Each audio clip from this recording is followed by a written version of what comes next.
Hey, I'd like to welcome you to another episode of Mission Matters. My name is Adam Torres, and if you'd like to apply to be a guest in the show, just head on over to missionmatters.com and click on Be Our Guest to apply. All right, so today's guest is Donna Ackerley, and she is founder and CEO over at Lioness Consulting, LLC. Donna, welcome to the show. Thank you, Adam. Delighted to be here. All right, Donna. So I'm excited to talk to you today. I mean, you're going to be a speaker over at the SPAC conference that's coming up that I know Charlie and the guys over at Deal Flow are throwing. So I guess first off, are you excited? I'm excited for this event. I can't go to this particular one, but I know I've been interviewing some of the speakers. Are you excited? I am absolutely thrilled and delighted to attend again. This will be my fourth conference with Deal Flow. Like this one, you said again. So have you been to a SPAC conference previously, or? Yes, I have. So this will be my fourth consecutive conference with Deal Flow. But I did also attend the Microcap conference this past January with the same group. And you're going to, correct me if I'm wrong on this, Donna, so you're going to be a speaker, am I right? That's correct. Thank you. What's going to be, we don't want to spoil it. We're not going to tell the audience everything, right? But not to spoil everything, but what are some of the themes and some of the things that you'll be presenting? So the panel that I'm speaking on is about SPACtivism. So it's shareholder activism within these SPACs or special purpose acquisition companies. SPACtivism. Oh, that's interesting. Hold on. Is that that combination? Is that a known word? It's not a known word, actually. Shareholder activism is very prevalent in the corporate world, but not so much with respect to SPACs. So it's an exciting topic, and I think many people will certainly learn a lot from the conversation that we'll have. Yeah, I know that the activist conference just kind of happened a while ago, right? I know I interviewed a couple of the people that were in the activist conference, so I'm liking this melding of minds here. It will be fun indeed. Let's get a little bit further into just some of your specialties and maybe how you got into this. So what warmed you up to initially getting into this field of SPACs? Like, how did you begin? Well, I'm a seasoned veteran in the proxy industry. My niche had always been working with publicly traded companies and helping them navigate the challenges of getting the shareholder vote for their annual meetings or special meetings for that matter. And annual meetings typically consist of the election of directors, ratification of auditors, and oftentimes executive compensation matters. However, with SPACs, it's a little bit different. The first goal is to really complete the business combination with a private company, so it's a reverse merger. But there's also extension votes along the way, which means they need to extend the life of the SPAC to allow more time to complete the business combination. When did you figure that this would be like one of your specialties? Like you said, you mentioned when you did in the past. When did you say, okay, this is probably going to be like something that's going to take up a bit of your time? When did that come about? 2021. Although there were SPACs many years ago, and there were a series of transactions, so I dabbled in it back then. But then I saw the need to help companies in 2021, as I said, to help them to navigate the challenges of getting the shareholder vote.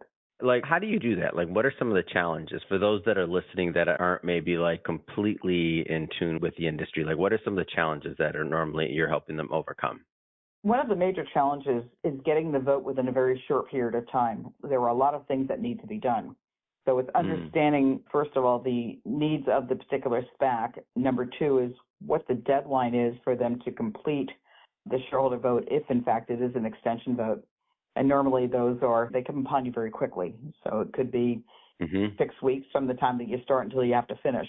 And that includes working very closely with counsel, outside counsel, law firms, to help them navigate the various things that need to be done. So in fact, I'm getting ready to launch 2 more right now. So busy, yes? Very much so. Thank you. Give us a feel for the overall SPAC market in general, because I know this was, go back a couple of years. I mean, this is all you'd see in the newspaper. This is all like there was, I don't know, I think Forbes, like all these different companies. Everybody was trying to do something. Like, give us a little bit of an overview, because I don't live it day to day on what's going on in the SPAC market, just in general. So SPACs were set up by raising capital from a series of investors to ultimately take a private company public in the form of a reverse merger. And many of these SPACs have some incredible targets, whether it be technology, healthcare, and other types of industries that really appeal to them to to bring a company public. And the SPACs are really set up to accelerate these types of mergers, reverse mergers. And the activity right now, like, would you say it's heavy? Is it kind of like, what do you see? Well, it was very heavy a few years ago, and then it subsided a little bit because there were some, lack of a better way of putting it, but wrenches thrown into the equation to slow things down, whether it was the SEC or accounting firms, and then also the SPACs themselves because of the decline in their stock price. Those shareholders were not really willing to support the particular measures that these SPACs were seeking. I remember seeing this like pretty heavily in the news a bit ago, and then now it kind of subsided. So I was curious about that one. So when you go to this conference, I'm always curious about this piece, especially with like industry professionals like yourself. Like, what are some of the things you go for? Obviously, you're on the panel, but what are some of the other benefits of attending conferences like this, like that you find? It's really to meet the executives of the SPACs and to understand what's on the horizon, what their goals and objectives are, and to ultimately help them to gain the shareholder response that they need to go to the next step, whether it's the extension vote or ultimately the business combination merger.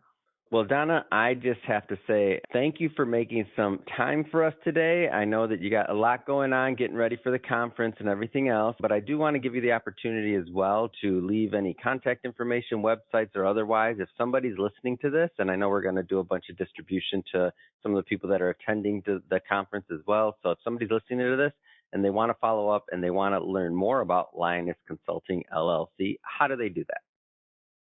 They can email me, D.Ackerly, ACKERLY, at lionessconsultingllc.com, or call me at 609-651-2267.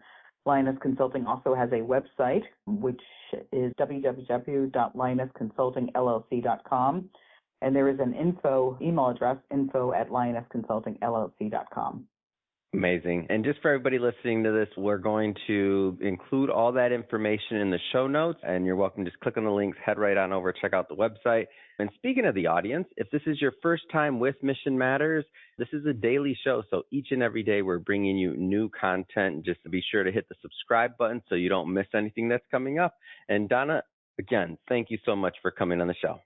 Thank you, Adam. Appreciate it.